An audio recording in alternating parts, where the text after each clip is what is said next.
एक जंगल में सभी जीव जंतु वहाँ शांति से रहते थे। सारे जानवर जंगल के रीति रिवाजों और परंपराओं का सम्मान करते थे और वे हर उत्सव में एक साथ शामिल होते थे। उन्हीं में से दो बिल्लियाँ थीं और उनका नाम पिंकी और चिंकी था। वे एक दूसरे से बहुत प्यार करती थीं। बीमार होने पर एक दूसरे की देखभाल करना, एक साथ बाहर जाना और एक साथ खाना खाना, वन के सारे जानवर निवासी उनकी इस मित्रता का गुणगान गाते थे। एक बार की बात है, चिंकी को बाजार में कुछ सामान निपटाना था, लेकिन किसी कारणवश पिंकी उसके साथ नहीं जा सकी। पिंकी को खुद अकेले रहना अच्छा नहीं लगता था, इसीलिए उसने अपने दोस्त के साथ बाजार जाने का फैसला किया। रास्ते में चलते चलते उसे एक रोटी का टुकड़ा मिला। उसे लगा कि वह केवल रोटी खाकर अपनी भूख मिटा सकती है। उसके मन में अकेले रोटी खाने का लालच आ गया और वह रोटी को अपने साथ घर ले आई।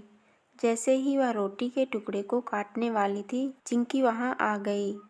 जब चिंकी ने देखा कि उसके हाथ में रोटी है तो उसने उससे सवाल किया कि पिंकी, हम लोग सब कुछ साझा करते हैं और एक दूसरे के साथ मिल बांट कर खाते हैं, तो क्या आप आज मुझे आधी रोटी नहीं देना चाहोगी? चिंकी की ओर देखते ही पिंकी का हृदय भय से भर उठा और वह मन ही मन चिंकी को कोसने लगी। पिंकी ने गुस्से से जवाब दिया, अरे नहीं दोस्त, मैं तो रोटी के 2 हिस्से कर रही थी ताकि हम दोनों बराबर बराबर खा सकें। चिंकी सब कुछ जानती थी।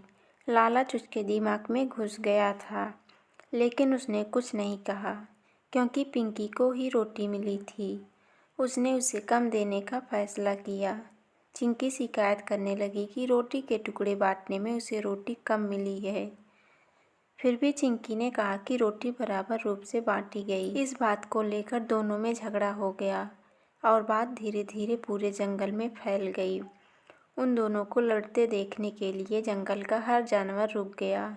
उसी क्षण वहाँ एक बंदर आया और बोला, मैं तुम दोनों के बीच रोटी के टुकड़े बराबर बराबर बांट दूंगा। और सभी जानवर बंदर की बात को मान लिए। दोनों ने बंदर को रोटी दी। बंदर कहीं से तराजू लेकर आया और दोनों ओर रोटी के टुकड़े रख दिए। जिस तरफ भी वजन ज़्यादा होता, वो उस तरफ की थोड़ी सी रोटी तोड़कर खा जाता कि वो रोटी को दूसरी तरफ रखी रोटी के वजन के बराबर कर रहा है। वो जानबूझकर एक के बाद एक रोटी का टुकड़ा खा रहा था, जिससे दूसरी तरफ की रोटी वजन बराबर नहीं हो रही थी कि रोटी के बहुत छोटे छोटे टुकड़े दोनों तरफ रह गए।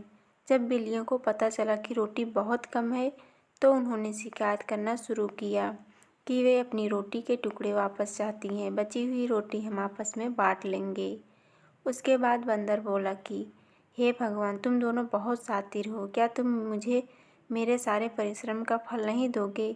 दोनों पलड़ों में बची रोटी के टुकड़ों को खाने के बाद बंदर भाग गया और दोनों बिल्लियाँ एक दूसरे को घूरती रहीं, लड़ती झगड़ती रहीं। दोस्तों, ये कहानी आप लोग को कैसा लगा कमेंट में बताइए और वीडियो को लाइक, शेयर, चैनल को सब्सक्राइब कीजिए। ऐसी ही मज़ेदार कहानी सुनने के लिए हमारे चैनल को सब्सक्राइब ज़रूर कर लीजिए।